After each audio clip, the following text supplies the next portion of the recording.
People are like, why do you want to go back to India? They're just all users there. You're just going to go amongst a bunch of leeches. They all just want to leech off you. You know, maybe you're going to become a leech too. I'm a spiritual person and a religious person. I look for rationality through spiritual figures like Guru Nanak Dev Ji. So instead of looking for how should I think through a scientist, unless I deeply know that scientist and understand, like there was one such scientist that I got to know at the beginning of my journey, Walter Russell, and I really liked the way he thought, and so I might have looked to him for rationality. Most people in this world, well over 95%, I think lack a connection with their true identity. The hippie is a counterculture that was created by the military. So pro-religion, anti-religion, both sides is usually created by politicians. There's different levels of faith, right? So there's the outer appearance of the faith, right? And what people, like all the differences. So that aspect I had already left. I left when I was young, and I left the cult that I was in, and I started being like a free thinker. Because every religion I looked at, to me, seemed to be communicating those same things. It's not that the women are unwilling to spend more money. It's that they're nervous too because the people in their family don't think that they should be spending that much.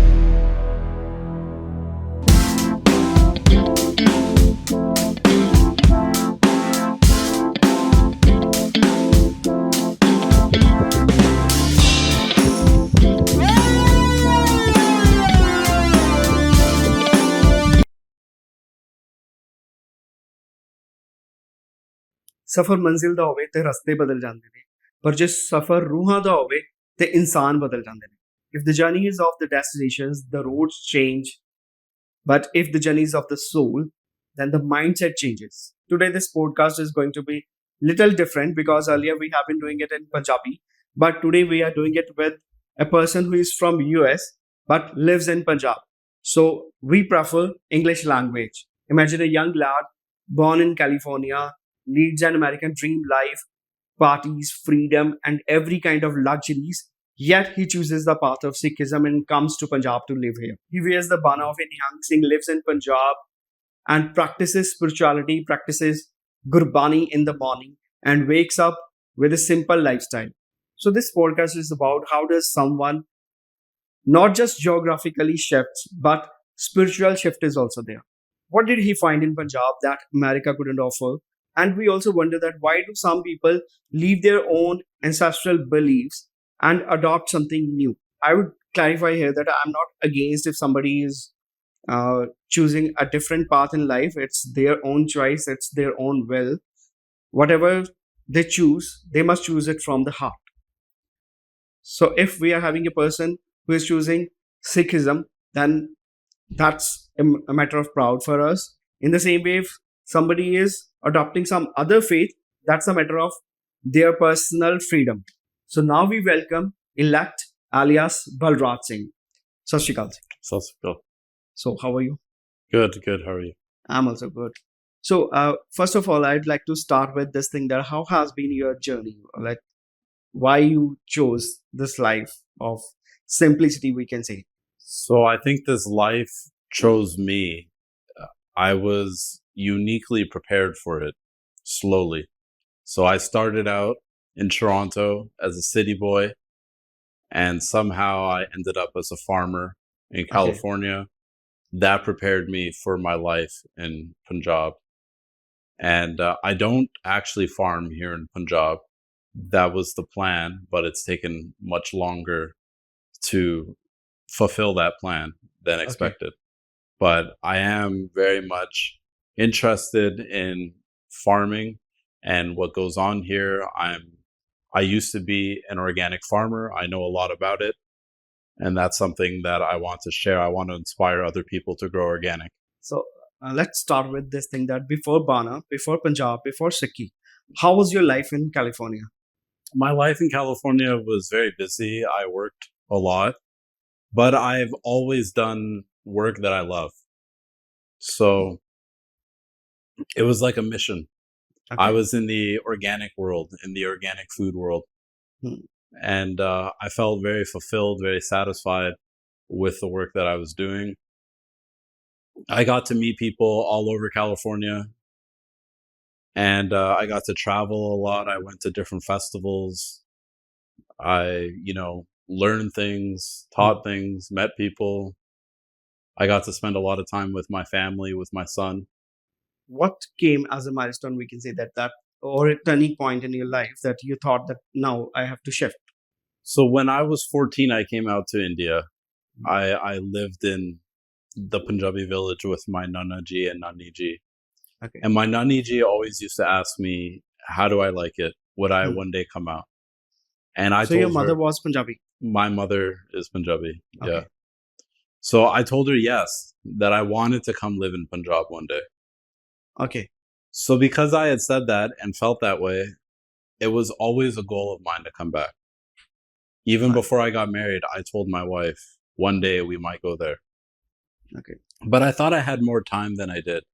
And unfortunately, my Nani ji passed away.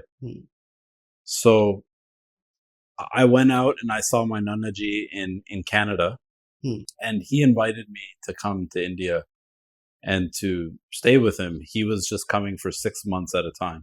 So I promptly went there for 1 month. Then the next year I went for 6 months.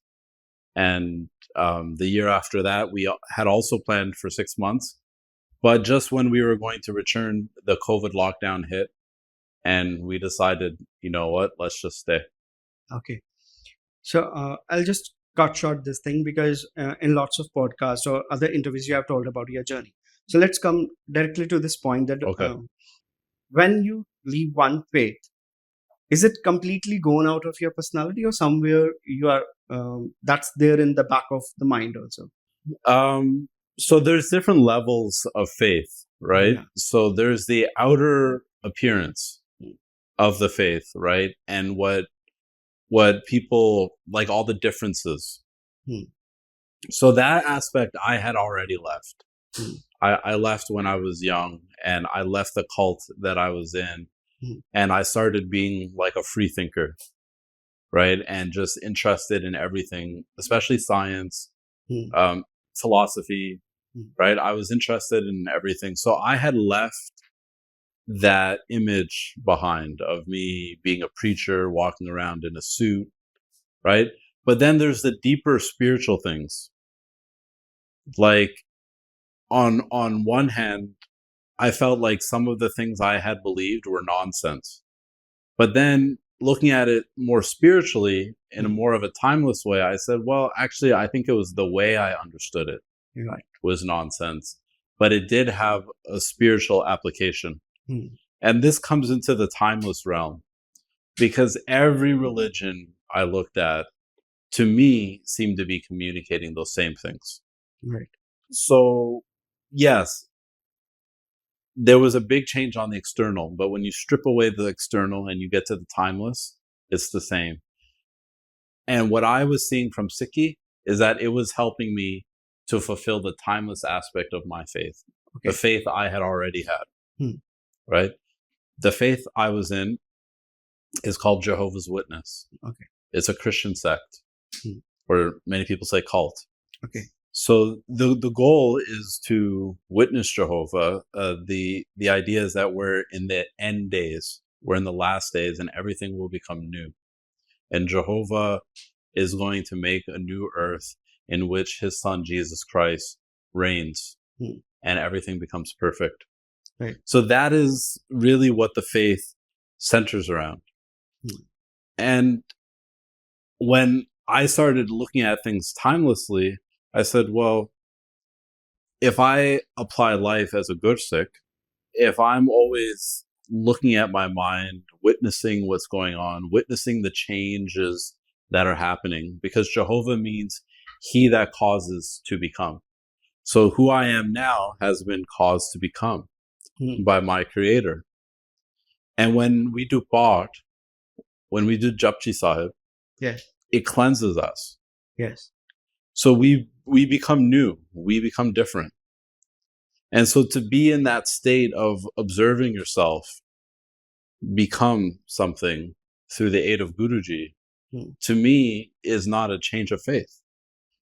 To me, that is my faith, and that everything around me is becoming new, that the old world is passing away, that I'm attuning my mind to live forever, not just for this day, right? The things I'm inviting into my life, the good Sikh habits, is not something that just ends one day, Okay.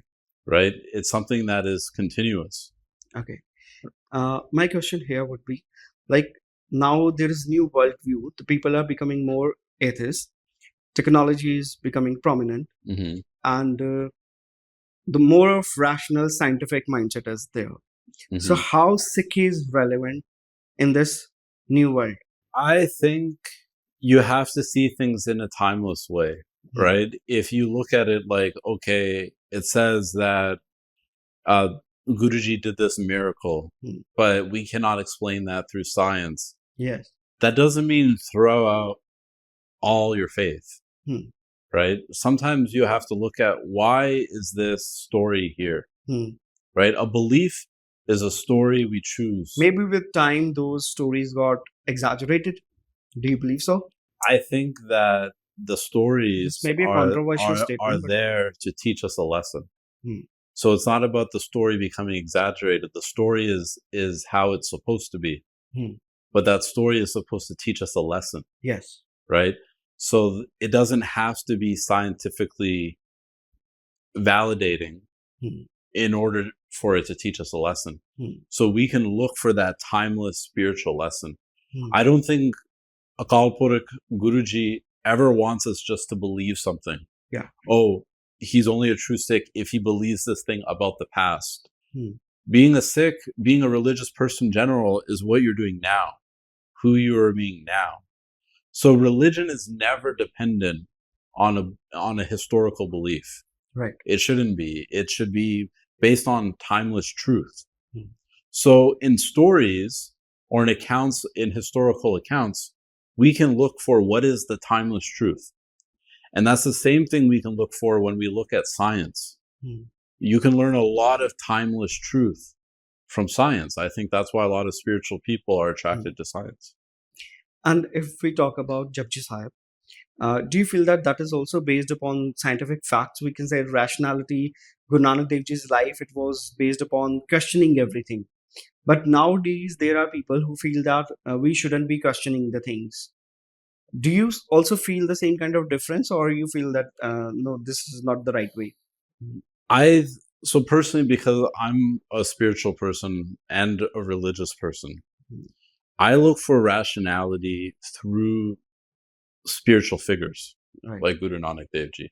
Mhm. So instead of looking for how should I think through a scientist, unless I deeply know that scientist and understand them, like there was one such scientist that I got to know at the beginning of my journey, Walter Russell, and I really liked the way he thought, and so I might have looked to him for rationality, Hmm.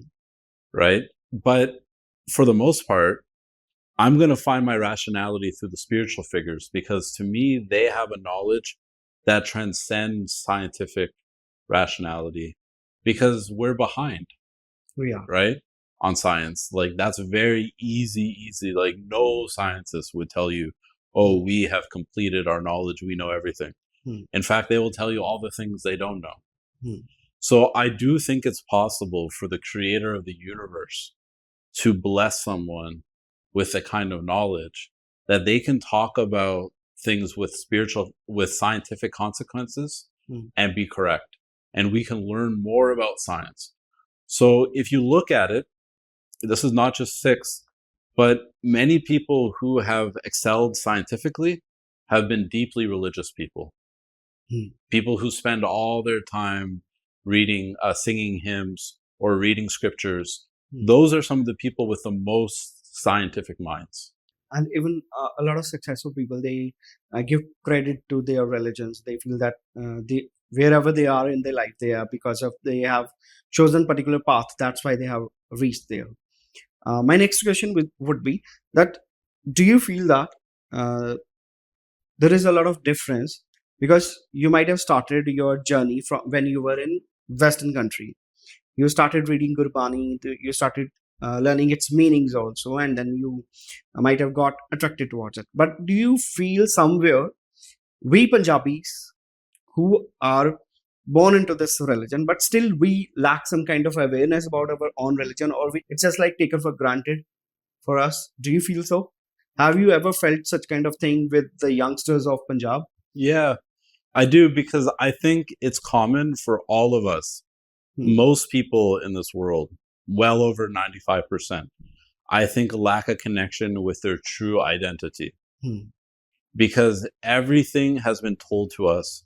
The world's history has been told to us. But I think a lot of that is a lie. My understanding of world history would make it that Punjab, the people in Punjab, had come from many places and had gathered at a place that once was, the pinnacle of civilization. So I think Punjab has been an important location globally several times throughout history. Yes. Right? That things were birthed here, they went out, they came back, they were birthed again. So I think that we're all disconnected from our identity, because why we're here, what we're supposed to be doing here, the importance of Sikhi is so much bigger than any of us would suspect. Okay. Because religions have been pitted against each other. It's like a competition. Whereas what if I told you a simple change in the way we see history would make us second guess all of that? So what could be that? So the way I see history is that the entire world was governed by the King of Kings. When Guru Gobind Singh Ji says Jagat ke Isa, it's referring to the King of Kings, that the universe belongs to the King of Kings, and that there was a time when everything was ruled by the King of Kings. Each people, each culture had different ways of expressing their faith, their devotion. They had different stories, different ways of being. And everyone had reached a place where they had understood their gifts, why the earth birthed them at that particular place, what gifts they were meant to give back to the other people of the earth and back to the earth. And there was a time when every person had that. But I think there was also a time when we just say Satan, the force of evil, was let back out to try to cause more disharmony, to try to make it seem that, these people on earth are not worthy of this kind of success. They themselves are dirty, filthy, selfish people. And so with this kind of evil spirit now in the world, the biggest resource is confusion. Yes.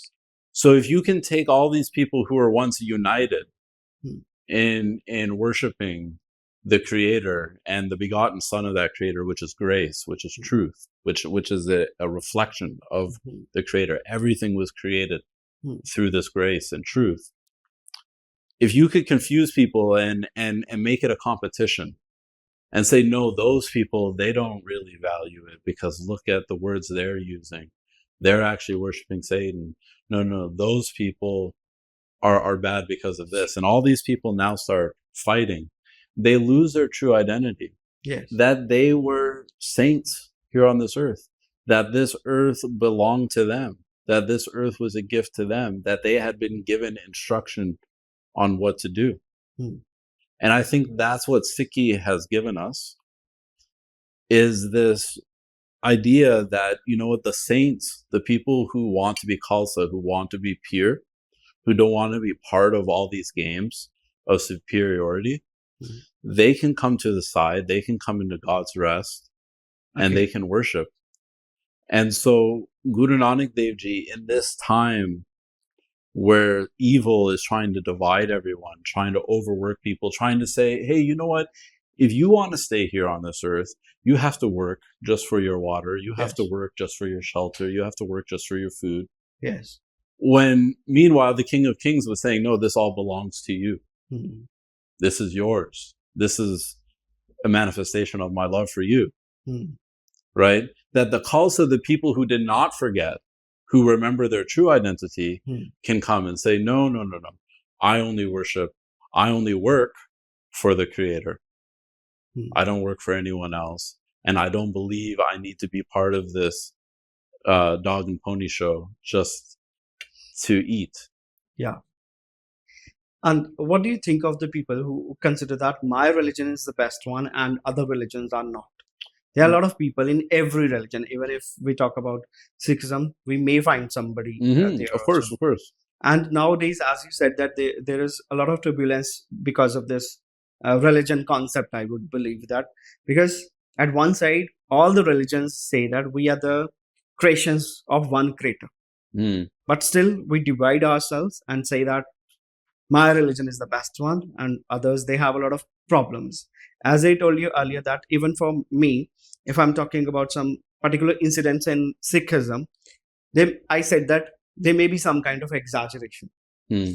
But if someone else from some other religion says the same thing, that creates a lot of controversy. Even for me, there can be a controversy. But for other people, when we question the second religion, then becomes a bigger controversy. Right.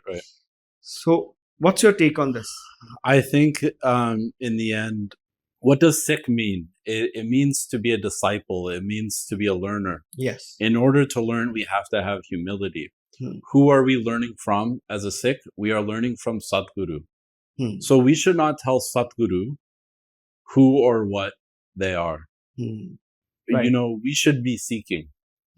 They are greater than we could possibly think. So, and every opportunity to learn more about Satguru, we should welcome that opportunity. If someone else is saying, oh, I'm from this religion, we have this other thing, we have the word Logos, we have the great teacher, we can say, oh, will that teach us something about Satguru? Let's look, let's see, right? To always have the khanda, to always have the double-edged sword, means that we should always have that discernment to look into things, to be able to know what is true, what is false. Right. So I think that actually we should not be afraid of learning about other religions. We should welcome it. We should welcome it. Yes. And as a Sikh especially, we should welcome learning about other religions. Yes. And we should understand them through timeless truth. Yes. Because that is the gift that Satguru gives to us. That's the gift that Guru Nanak Dev Ji gives to us, is to see things through timeless truth. So just because somebody else is seeing their religion in a skewed way or in a very limited way, we could look at it through the timeless way and gain broader understanding. And then we could then teach that back with loving kindness. Can you explain the timeless truth? Because it could be something else for you, for me. Okay. Yeah. So timeless truth. So imagine there is no time. Then what is the truth behind this? So let's say we're reading something in the Bible and it's talking about, this happened then and this will happen in the future or whatever. And we want to see it timeless. We're not trying to say, okay, what date was that happening? And what thing are they trying to talk about? And here we're completely in the past. This is complete conjecture. Yes. If God wanted us to know this and understand it firmly, they would have shown us it in a very verifiable way. But seeing it timeless can say, okay, what can this mean for me? What can this mean for me? What can this mean? What can this mean for the world that I'm in? What can this mean for other people? For other people. Right? What could this have meant for this figure who is going through it? And what does even this, when I'm what does not this there, figure represent? Another thing is when we're reading scripture and it seems, oh, this is talking about a man. This is talking about a woman, like Adam and Eve. Yeah. Right? Oh, Adam, like, oh yeah, I'm team Adam because I'm a man. Oh yeah, they're team Eve because they're a woman. No. It's not that case. It's not that everything about Adam applies to me and everything about Eve applies to the woman. No, both Adam and Eve apply to you and to them and to each person. Each person, each human being is the image of God. Everything that is in God's word applies to everyone. The good, the bad. If we're talking about Ravan, that's something within us. Here. If we're talking about Krishna Bhagwan, that's something within us. Right? Everything, instead of just refusing it, say, oh no, that's just made up. So, okay, what could be that time of spirituality if I'm trying to apply it within me? Right? If I'm trying to apply Shiva and Parvati within me, Krishna and Radha within me, what would that mean? Trying to ask ourselves. That is a relationship with Satguru. Because now we are saying we don't know something, we want to know something, and we can only know something through grace. Okay, there's another question. Like, you came from a different culture because you were living abroad, as we all know that. Yes. I have seen some people, they adopt Sikhism, they are baptized, or we can say Amrit Sanchar, they do it, but still they lack the knowledge. But we Punjabis, we believe that if a person who is a Westerner, the person would first do the whole study and then adopt it. So, is it true? No, it's, well, it or depends. Gradually It comes depends on the path. which angle you look at it, right? Because here is someone shucks Amrit, but they don't fully appreciate the grandness of it. Well, none of us fully appreciate it, right? But over time, the systems in place will gradually unfold it to them, especially if they stay true to their commitment. Someone from outside who, yes, it might mean something very big to them, but they come in and they apply it in their own way, it might erode the way people experience it here. And to me, that makes sense why they would not want that experience happening. Like, if I had come and I had started representing Sikhi the moment I came to Punjab, it would have been very different than now. Because now I had the time to actually live here. I actually had the time to see what do people who have actually followed things this way, how have they become? It's easy in your mind to dismiss something. Like, I thought, oh, what is this thing that you can never be without the 5Ks? This is like some kind of transhumanism. These people, they never take off their kachada. They never take off their kara. They like, do they think that they will lose something by taking it off? This is not according to truth. So this is what I thought. But then I reserve judgment. I say, okay, this is happening, whether I like it or not. What can I learn from it? What is something I can learn? So now I'm looking at it from an experiential. Okay, what is their experience? Is that experiencing helping them to become more wise, more compassionate? And for each person is going to be different. One person might go through that experience and feel more superior. They might feel that, oh, they did everything to make God happy that day because they did that with full integrity, kept all their 5Ks on. But they might have missed some other opportunities. Right? Another person does it with a lot of appreciation. And it changes their life. Like, it requires them to think more. Right? They have to have another pair of kachadas ready. They have to have things clean. Their laundry schedule changes. Everything, like bathing, becomes such a bigger thing. Their importance around it changes. They have more appreciation for the way things must have been in a time when you should never be caught naked, or in a time when there was many like spiritual entities thought to be near large bodies of water. Right? You can start to appreciate things on a bigger level. So first, before coming and representing something, if you're a Westerner who has adopted Sikhi, don't just think, okay, these people, they see it more from an exoteric perspective. They're just rule followers. I'm seeing it more from a spiritual perspective, so I should go and show them. Hmm. No, take a moment and look, Okay. is there any benefit Hmm. from doing things this way? So Like, rather don't than stop just learning. randomly questioning, first we have to understand and Try to then understand. try to understand, Yeah. and then, if possible, then we can adopt it. Yeah, if Satguru, like, there's a difference between saying, "Oh, that's why that may have happened," and Satguru telling you personally, "No, you should do that." Hmm. Right? I think there's many people who are Amritari, who their maryada, their rehet around kacharas are different. Right. It doesn't make one person valid and the other person invalid, right? Because it's all about what Guruji is teaching you. And I think that in the end, that's what we need to adopt as being Sikhs, is to know right from wrong for ourselves.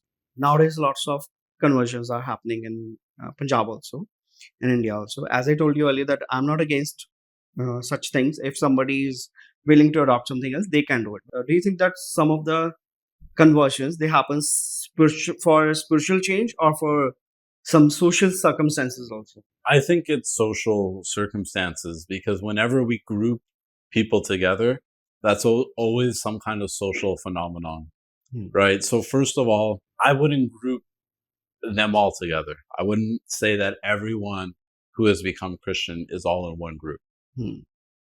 I would see that there are many different individual circumstances, right? But I do know that religion is used by politics, right? And the Right. social environment is crafted by politics, architected by politics. So, yeah, I think there's obviously some political outcome, Okay. for And this. as in India, we all know that religion is a tool for politicians. Is it the same case with Western countries also? Yes. Okay. So, but their major religion is Christianity only. Then how do they play with it? They have for a long time. So, like, the whole hippie generation, Yeah. they were responding to their parents' Christianity. They were saying, how can you guys really be Christian when you're sitting here being okay with all these wars starting? That's not what religion is supposed to do. We're going to go to the essence of religion, to the love, to the peace. And that's what we're going to focus on. But that was a political movement, right? It's very easily proven that the hippie is a counterculture that was created by the military. So, pro-religion, anti-religion, both sides is usually created by politicians. Yes. Because they're trying to give you the impression, like, what I'm trying to say is America is not a Christian country, right? People don't have Christian values who run America. Because one of the main Christian values is not to chase after mammon, not to give your time, your soul to mammon. And that means the machine that is running everything, the machine that gives you a job, the machine that makes you think you need money just to exist. That's called mammon. And that's a very important fundamental truth of Christianity, is you're not supposed to live like that. So what America was supposed to be a Christian country. But that Christianity is on a different level. That's on a more timeless, truthful level. That's not on the kind of level that I should be able to look around this room and decide who is a real Christian. Right? You can't do that. How can you base someone who's a real Christian by how they look? Oh, that person doesn't have a turban, so they're a Christian. Oh, that person has one, so they're a Christian. It doesn't make sense, because the person who's giving their life to God is going to dress the way that's appropriate for them. And there's another concept, like we observe that the people who come from, again, Western countries, they go to Golden Temple, they even take prasad. But I have seen that the people who convert from India, like from Hinduism to Christianity or Sikhism to Christianity, they stop taking prasad. They stop even visiting gurudwaras or temples. Right. So, is it a mind washing kind of thing? we can say? No, because those people coming to the Harmandir Sahib and taking prasad are probably not Christians. Okay. Yeah. So that's what I'm saying is just because someone's from the West doesn't mean Doesn't mean they're everybody. Christian. Now, there has been a movement in the last 5 years that they're trying to convince people that America is a Christian country and all this anti-Christian immigration coming in. So that has prompted some people back on the Christian train, and they think they're Christian. So the same thing is going. So Christianity is being used as a tool Okay. for politicians everywhere, all over the world, All of them. not just in India. But do you think it's the belief there? Because what about the people who don't take prasad and stop visiting the Gurdwara? Yeah, it's a belief that because what is different between Christianity and Sikhism, from their perspective, Sikhism and other religions have gone off the truth. Okay. They are ignoring the truth of Christ. They are ignoring the sacrifice of Christ. And they have decided to create all these other rules. Okay. So from a Christian perspective, everything is about salvation. What do you need in order to be saved? What do you need in order for God's approval and favor on you? So when they look at things, they say, oh, these people are doing this for salvation. They have to tie a turban every day just to be saved. They have to say all these songs just to be saved. That's not right. Our book teaches us all you have to do is follow Christ. All you have to do is accept Christ in your heart, and then you're saved. So then they say, well, what is making those people think that they need all this extra stuff just to be saved? It must be demons. Demons are coming in their mind. They're confusing them. They're overworking them. Because that's what Satan does from a Christian perspective, is he overworks people. He makes people hate themselves. And Jesus said, my yoke is light. So they're looking at the other religions. They said they don't have a light yoke. They have to wake up early in the morning. They have to do all this stuff. They're involved with weapons. They're carrying weapons around. All this stuff is extra. Christ is just about love and acceptance. And so that's the way they're looking at it. But what they don't understand is that Jesus means Jehovah is salvation. Jehovah means he that causes to become. What the gurus did was show us how to live that life. Right. The life of Jesus, the path of Jesus. Okay. That the one who causes to become is the only means for salvation. They exemplified that. And they give that power to all good Sikhs. And they give it for a purpose. Jesus talked about the kingdom of heaven coming here on earth, the kingdom of Christ. Guruji is giving us the means to build that. So this is not just a religion for, oh, this is how I'm saved. That's what they look, because these preachers, these missionaries that have been around for hundreds of years, they're very shrewd. So what they go back and they tell Christians is, oh, look at this family, they're so poor, and they had to go buy all this honey and all this milk and butter and give it to this fat Brahmin priest who calls them the people of dirt, and they have to do it just because their child died. What an oppressive religion. They can't even afford this stuff to eat themselves, and now they have to go give it to this fat Brahmin priest who doesn't even care about them. And look, we don't get paid, and we care about you guys so much. Right? You're not giving us food, we're giving you food. Right? So they know how to twist things, and it makes people feel comfortable. What it doesn't do is make people want to know more. Right? And I was one of those people in those circles that would always want to know more. Oh, I wasn't satisfied. I was like, oh, so what do those Brahmin priests do, by the way? What are they saying? Because I couldn't accept in my mind that generation upon generation upon generation of people are actually that stupid. That there must be some reason, and I wanted to know the reason. So you questioned the things, and how was their reaction? And one more thing, when you started converting to Sikhism, was there anybody from your circle, from the leaders of particular faith or some priest, who tried to convince you that don't do it? So I never said, quote unquote, I am converting to Sikhism. Okay. Okay. I said that I am following my dedication. Right. And this is what God has made me. Hmm. So I never said it in any way that I am leaving my faith. Hmm. I just said I am following what God has provided me. Right. And yes, I was told by, well, you know what? It's not correct to wear a turban. Okay, can you please show me in the Bible? Well, it's not in the Bible, but because everyone else is doing it, everyone else is not doing it. The fact that you're doing it might communicate to them that you're part of a different religion. And I'm like, okay, what religion would they think that? And they might think you're a Sikh.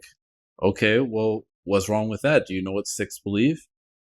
Well, no, not really, but that's a different religion. And so it's all about, in the end, identity politics. Yes. Identity politics is what's ruling everything.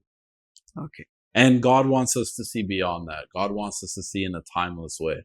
Yeah. We should not be able to look around and see who is a Sikh. We should not be able to look around and see who's a Christian. We need to look deeper, look further. And when Guru Gobind Singh Ji said that, when he called for markers for being a Sikh, those markers necessarily did not even differentiate someone as being a Sikh, because there's lots of people that had that surup back then.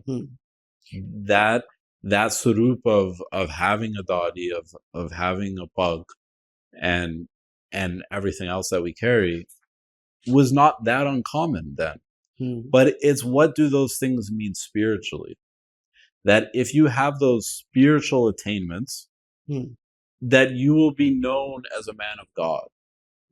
And that you will never be able to compromise your integrity. If you have those attainments, you won't just, be because of fear of the court around you, say, oh, no. You won't forsake Satguru. The way that Peter forsook Jesus. So it's very much a parallel story with Guru Tegh Bahadur being beheaded, and Peter forsaking Jesus is a parallel story. How that's parallel? Because when the Apostle Peter was saying, no, I'm not with him, there was a slave girl that was saying, yes, I saw him with him. He is. Right? Now, if we're thinking of it just in a historical perspective, it's not parallel. But if we're thinking of it in a spiritual perspective, why wasn't it abundantly obvious that he was with Jesus? That he was an apostle of Jesus? An apostle means someone who was sent. Right. Okay? So Jesus had sent him to the earth. Why wasn't that abundantly obvious? There was something missing.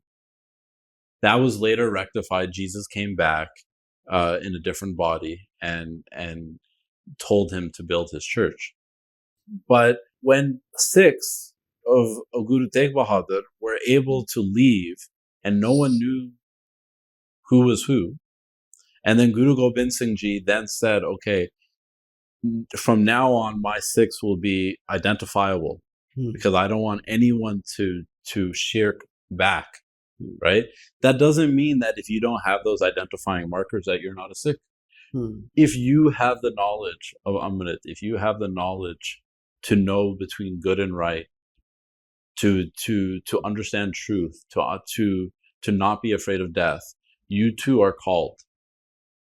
So it's about the qualities that you show when you're under pressure, when people are against you.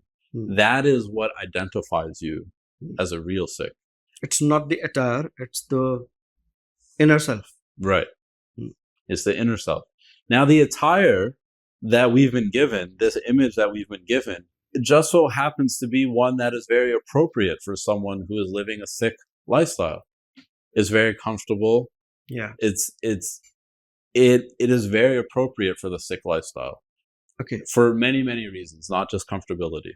Okay. Like, I'm sure Guruji even knew about the stock exchange and the cotton trade exchange that would end up happening, and how connected that is to slavery, and how important it is to try to use hand-woven fabrics. And I'm sure Guruji knew all that. So there's so much wisdom behind the Surut. Another question is, when you came to Punjab, did you face any kind of discrimination at any stage of your life? It's not being only a Sikh or somebody. It could be any kind of thing, or you observe. It may not be with you, but with somebody else also. Yeah, I think now, with how sensitive we are to discrimination, it's easy to look back and see that I did face a lot of discrimination.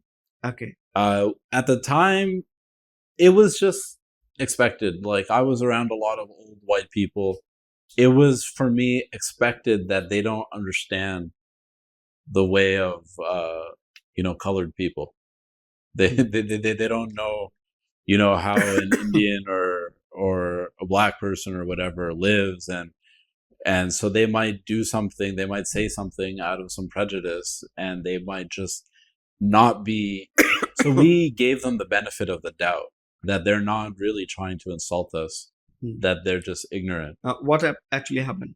Any one incident? No, there's not any one incident, but what the end was is that it made in my mind that this particular character is good, that character is bad, or unrefined. So when I would see someone with a more Sikh or Punjabi way of being, you automatically think, you know what? They're too rough on the edges. They need to be smooth.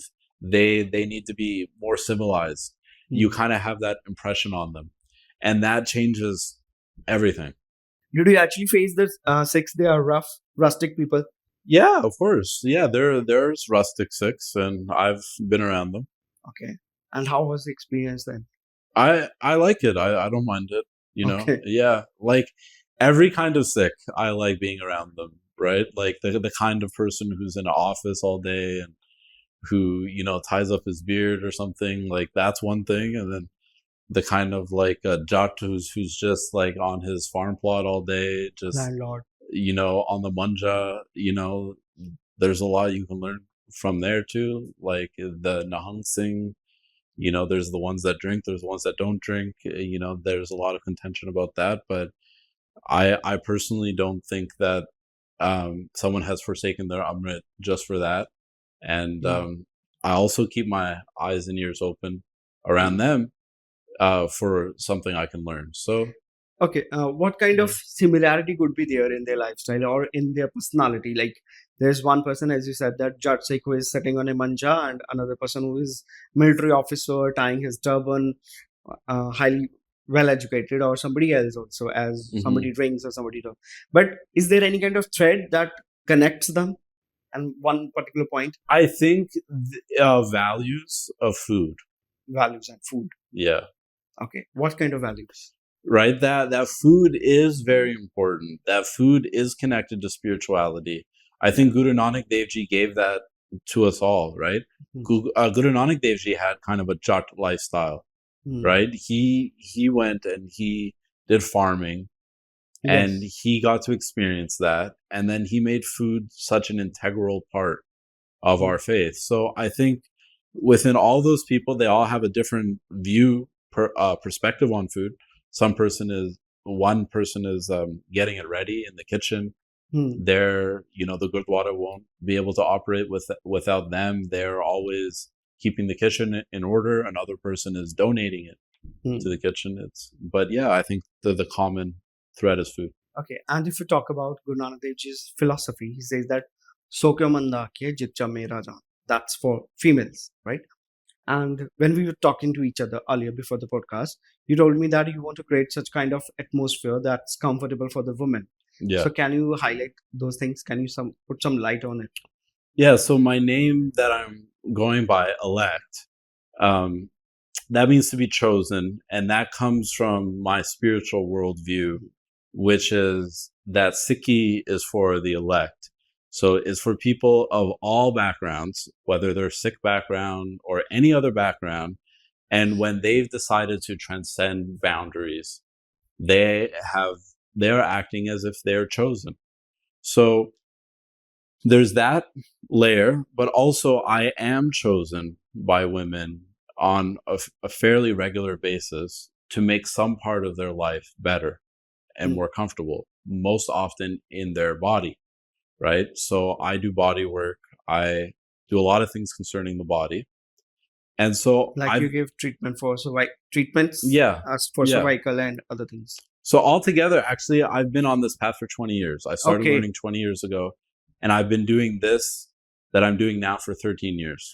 What kind of things do you do? So I align the body. That's the main thing. That's what everything I do revolves around. So the main medicine that I use for people is exercise. Okay. So I know like physical therapy, corrective exercises. I also know strength conditioning, yoga, which uses ropes. It's a very special kind of yoga. It's wonderful. And I also taught dance therapy. Recently, I've made that into a curriculum for becoming a warrior, for fighting. So I took that same curriculum for dancing, and I've now made it for fighting. You can learn it to a rhythm, because learning movements to a rhythm is very important. And then I'm also interested in clothing. I'm interested in where we get our food from. I've done everything, every part of hospitality. I've grown the food. I've run restaurants. I've run nightclubs, lounges. I'm very interested in entertainment and leisure, having a good time. I think that's also a very important part of life. And so I look and I see, okay, what is making that difficult? And there's a divide. People think, oh, in order to go out, in order to have a fun time, we have to do it late at night, or that we have to do it with lots of alcohol around or drugs around, or and a lot of these things, a lot of these beliefs, the way we do things are not really supporting women. And if in everything we did, if every change we made, if everything we did as a Sadar, as a leader, we said, does this make life easier for women in any way? Okay. Will this make it easier for a woman to smile, to breathe easier?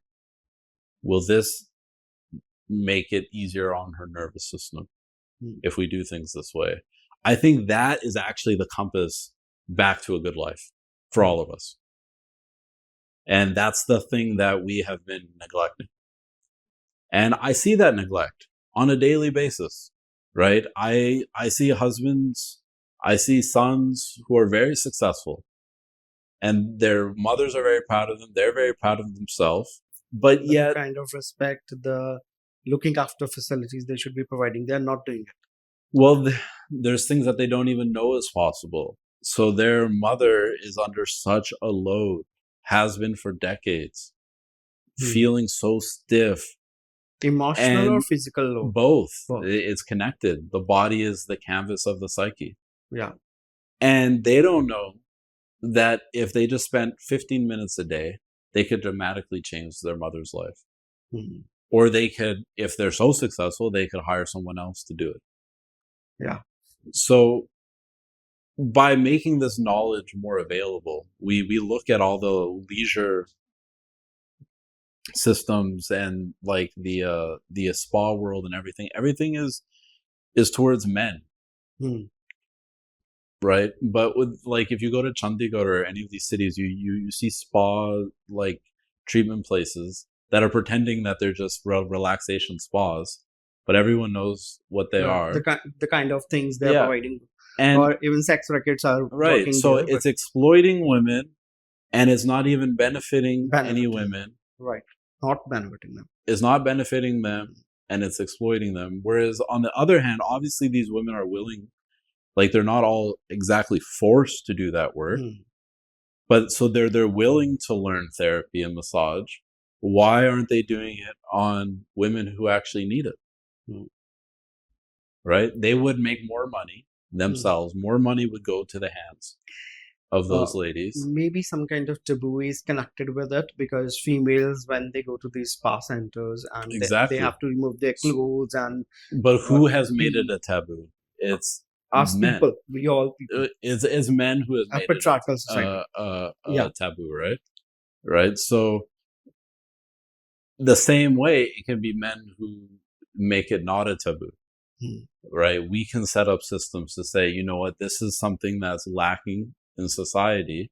If women are able to get their shoulders, get their backs worked on, get it in a comfortable setting, right? Because I've done hundreds, thousands of these types of sessions, right? I'm only one person. I know that women are comfortable receiving that treatment. I know it very, very well. I've been in Punjab for 8 years. I've had every type of Punjabi lady, every type of Indian lady requested in some form or another, right? But there is another fear also, as recently there was one case that in Haryana, there was a little girl, I think of 3 to 5 years. She was left with a doctor for 15 minutes, with a male doctor for 15 minutes, and he raped her or molested her. So these kind of fears are also there in the society. That's why they don't want to take treatments from such in spa kind of treatments from men. No, Do you but feel I'm so? saying women. We should be teaching women to do it. Yeah, if women are Right? doing, then they can So become we more should comfortable. be teaching. So right now it's women giving men Yeah, as you said massages. that if you are teaching these things to women, then they are being exploited in the spa centers because they are using them for, if not all, but some of them are using them for prostitution or some other things. Right, because if a woman sets up a massage place, Yeah. she's not going to have good work, right? She Yeah. might have women that come to her, but they're going to want to give her 200, 300 rupees. Yeah. Right? But here at these places, the men are giving 2,500, 3,000 rupees to the upfront people. And then I don't know how much they're giving to the lady at the end. But I've talked to a few of them and they're not paid that well. Right? Yeah, they don't. Through a whole month, I doubt they're getting even 50,000 and they're living away from their family. I think it's maybe 10 to 15,000 only, Yeah. not more than that. Yeah. I'm being generous, but Yeah, with the kind of work they're doing and the kind of hours they're doing, they should be making much more than that. much more than that. Right? But now coming to me, my sessions is 15,000 for 2 hours. For how many days? 2 hours, 2 hours. 15,000. Okay. Okay. That's expensive, Yes. right? Most ladies cannot afford that, Yes. right? But they could pay a fraction of that to another lady at these massage places. Those ladies could come take a 3-day weekend workshop with me because they're already doing the work. I could show them, you know what, just do this and this will This greatly particular help, way. cervical issues.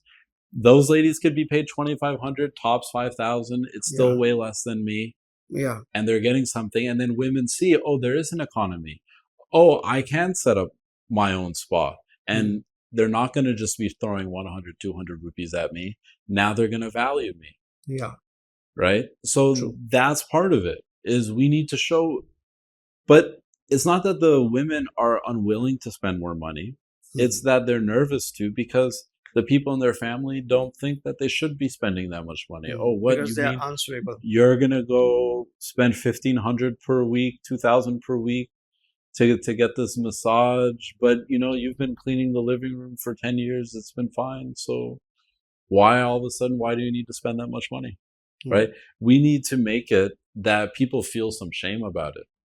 Yeah. Right? You have this person with you, this wife with you, this mother with you, this daughter with you, and they're doing so badly, and that's something that you could have easily handled.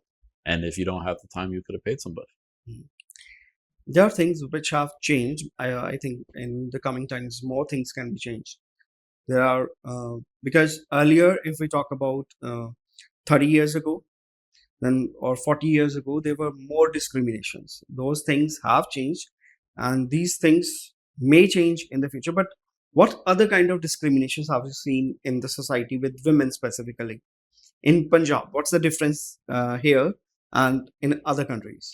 Well, what I just talked about, if you want me to give you another example, I can. But the biggest thing that I see is them not being taken seriously, that their pain that they've had for so long is serious.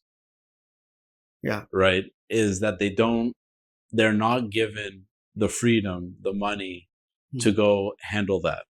They think, oh, that's just, whereas outside, a woman can, even then, for them, it's difficult, but they can say, okay, you know what, I'm going to go get this checked out very easily. Right? Ladies do that here. They go get scans. But other than that, people don't want them going. Right? Like, that's common. Okay, go get it scanned. See what's going on. But if you're then going to come home and say, okay, I'm going to go for therapy 2 times a week, then that's not taken seriously. So that's one difference that I see. Just while I'm on the subject, I'm also going to be teaching courses for men. So how can they honor the divine feminine within their life? So that means honoring their soul, but also the women that are in their world. So they can learn also, these are the common therapies you can do if she has cervical pain, hip pain, all these things. Okay. And coming to another topic, that's organic farming. You're also doing organic farming. What made you think that this is the requirement of today's world, and how you're doing it? So there's so many chemicals being put in some of the staples of our food. Yes. Right. So certain chemicals like Roundup with the glyphosates, every year they have to put more and more and more and more because the bugs are getting resistant to those chemicals. So especially those types of chemicals are becoming damaging for our body because each year we're getting more and more and more. And for the soil also. Yeah. It's damaging for our body. It's damaging for the soil. Whatever is damaging for our colon is probably damaging for our body. Yeah. I mean, it's probably damaging for the soil because there's such a connection between our colon, our digestion, and the soil health. And if we talk about the changing of soil, because earlier the people, the same land which you are using now, how much time does it take to become the land to suitable for the organic farming? Because earlier, if the person is doing some kind of pesticides. So that's a common argument that I hear is there's no point doing organic farming because the soil has been polluted so much. The rain is polluted. The groundwater is polluted. Everything's polluted. So there's no point. Actually, there still is, because then you're not putting more and more and more chemicals that are being, that you're these stopping bugs the have chemicals been and whatever the effect is there, it will gradually so exactly, like just like the body, the soil is designed to heal itself. The soil can heal itself. What you want to do is feed it. Feed it nutrients. So compost is very good. Setting up environments to where the soil can become covered, where it can grow wild weeds. Weeds are a way for the soil to heal itself, for the soil to kind of come back to a natural state. Because they pull nutrients from deep in the ground. They open up lots of airways, waterways. What problem do you see in the farming model of Punjab, which is already prevalent?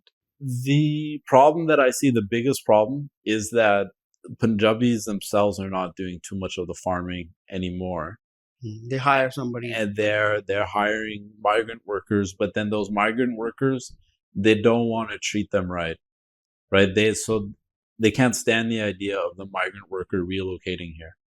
So they treat them in a not good way. So to do real farming, you need a real solid team.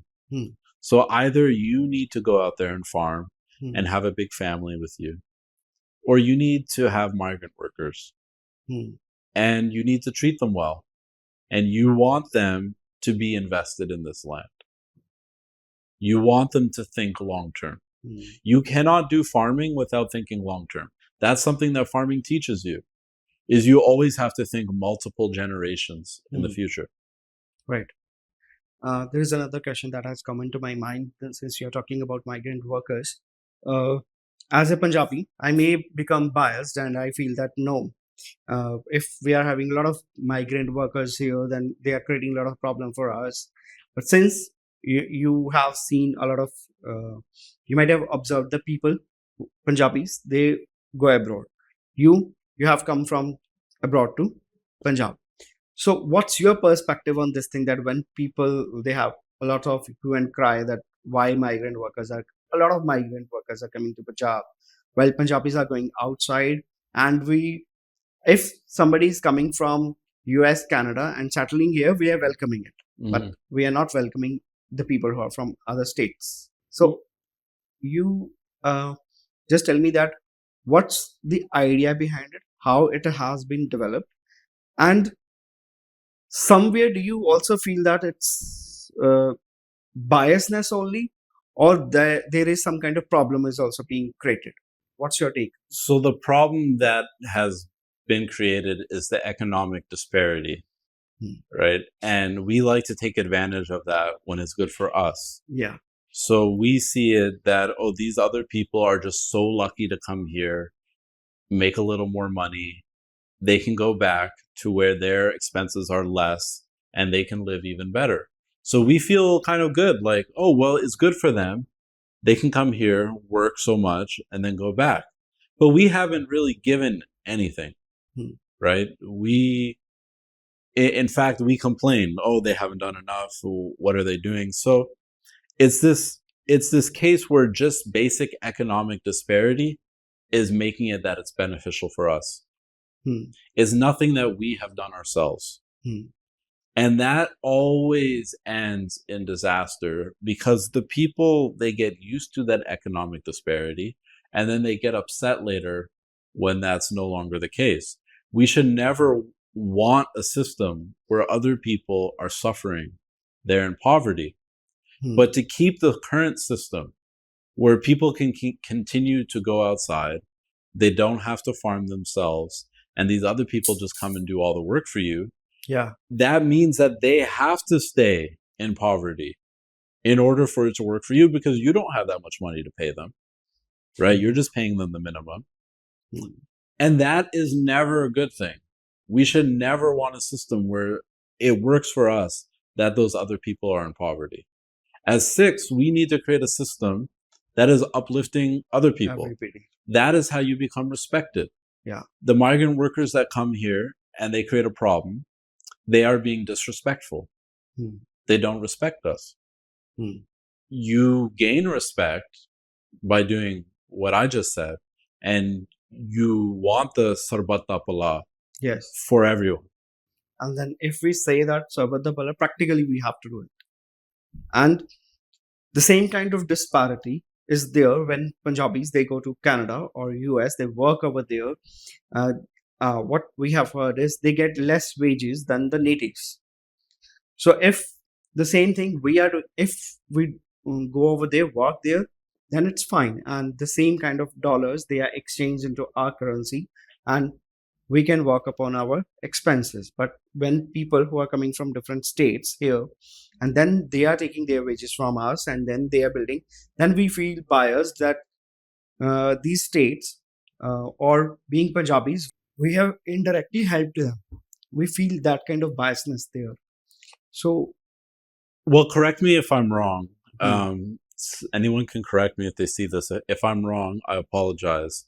But from what I've seen personally, in most cases where the Punjabis are getting less wage than the other people is because they're less qualified. But they have been chosen because of nepotism, because they are close to someone. So that person is saying, okay, even though you're not qualified to be a truck driver, even though you're not qualified to run the store, I will let you do it because it's going to save me money and you'll figure it out over time. Yeah. And I want you to do well so that you can buy a house here one day. Right? That's still privilege. That's much more privilege than the migrant workers are getting. Okay, coming back to organic farming, do you feel that financially, if we talk about organic farming, can help a family? Yes, absolutely. You have to know how to grow food, right?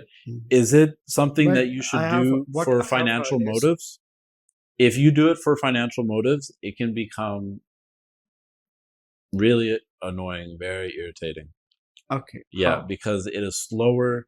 Yeah. That is how everyone ends up in the regular farming, is if you go into farming with financial motives. But in regular farming, they're spending a lot of money on pesticides. Yeah, but the reason they sprays. do it is because everything is, you can account for it. You can say, okay, if I spend this much on pesticides, then I'll get a bonus of this much.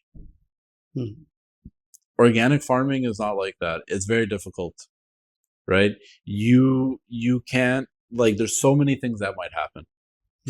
Just to get a good harvest, just to get anything for it, you're happy at first. That's at first. So there's a big learning curve. Anyone that's doing organic farming should do it because that is what's sustainable for them. That's what's sustainable for their family. They're looking generations ahead. They're thinking, you know what? My family should learn this. So first, it's the privileged people who should do it. It's the people who can do it from privilege. Okay. Then they learn things, they figure things out. Then they pass it to the people who have to do it from necessity. And is there any particular way of doing this farming, organic farming? My preferred way is food forest or permaculture forest. So I believe in creating forests. Okay. Basically, I'll quickly run you through it. You let a piece of land just grow, however it's supposed to grow, however it wants to grow. Okay? If you really want to, if you need to, you can grow some things in there. But then you go through and you start identifying what are the things growing? What are they used for? Anything you don't want, you take out. You can cut it or you can pull it from the root, whatever works.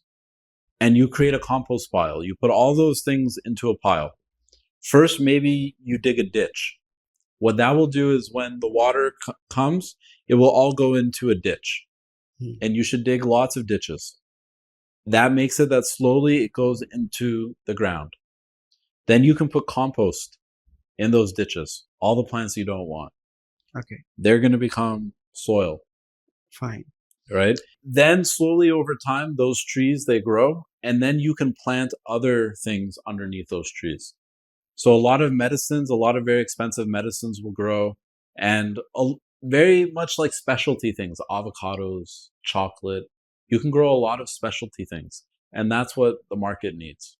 Just on a lighter note, what an American see in Punjab's soil that Punjabis cannot see? It is still wonderful soil. I love to work with the soil. I have an akada that was in the soil. So for years, I dug in the soil just because I wanted to. Okay. And that connects you so much. Once you prize the soil, that is such a gift. So I think some Americans, not all, but some Americans have learned the gift of the soil. So when I was living in Santa Barbara, which is one of the most beautiful cities, nicest cities in America, people that knew me were excited for me. They're like, you have ancestral land in Punjab? Oh, that's wonderful. You should go back. You should be on that land. You should touch that land. So they have this kind of view. Yeah. But where my ranch is in Fresno, that's an inner city. It's not on the ocean. People are like, why do you want to go back to India? They're just all users there. You're just going to go amongst a bunch of leeches. They all just want to leech off you. You know, maybe you're going to become a leech too. That's what they would. So such a big difference because they don't actually value the soil. Even though they're a farming community, they don't really value the soil. What kind of perspective do people have in those countries about Punjab? It's not only about soil, that's the perspective about soil, but generally, what do they feel about Sikhs, about Punjabis? Most often you'll hear something nice. Okay. Most often it's like, you know, that's where they're from. That's what they love. That they talk about specific experiences, right? But on the more negative side, it's that there's a lot of corruption. Basically, that is corruption. People can do whatever they want, and they can just pay the lawyers, they can pay the courts, they can pay the police, and lots of corruption. That's basically the main thing. Okay, that's the only thing that they feel that it's quite yeah. Okay, corrupted system is here. Yeah. So I'll be just asking you some rapid questions and let's see your response. All right. What thing America does better than Punjab? Tourism. Tourism. Okay. One thing Punjab does better than US. Farming, Okay. Christianity in one sentence. pick up your torture stake, pick up your cross. Okay. Sikh in one sentence. Abundance and prosperity by valuing the jewel. Okay. Biggest myth about Nihangs. Some people have the idea that Nahangs are drunk all the time. That's a myth. Okay. One thing young Punjabis urgently need to change. Young Punjabis need to prepare themselves for a life with the ground, cultivating the soil. So they need to understand that this is where the future is. This is where the money is. This is where everything is. Okay. Is come connect with the soil. So one thing Western society urgently needs to change. Western society needs to change the idea that success, that basically we need to work for everything. They feel that if you don't have a job, you're a failure and you're not even entitled to food. And that is not the Punjabi way. That should change. It should be a right for everyone. Most powerful sentence from Gurbani that transformed your life. Anand meri mai Satguru mein paya. I want to end with one question that may be quite necessary for the Punjabi youth. That if a young man watching this podcast feels lost, confused, or perplexed with the complexities of life, what would you tell the person? Pray for wisdom. Just go deep within. You don't have to be too nervous about how to pray. You don't have to have an exact way to do it. Just try to feel that presence of God wherever that presence is. Try to connect with that and pray for wisdom. That has been a very, I would say, enlightening and nice conversation that we had today. Thank you for being with us. Thank you for having me. Sometimes the most extraordinary journeys are not the ones from one place to another or from one country to another. It may be from one state of mind to another state of mind. And today's conversation reveals that the most profound truth can be found within ourselves only. And if you people like such kind of conversations and you want that we do these kind of podcasts in the future also, please subscribe to our channel. Thank you. Sat Shri Akal. So let's go.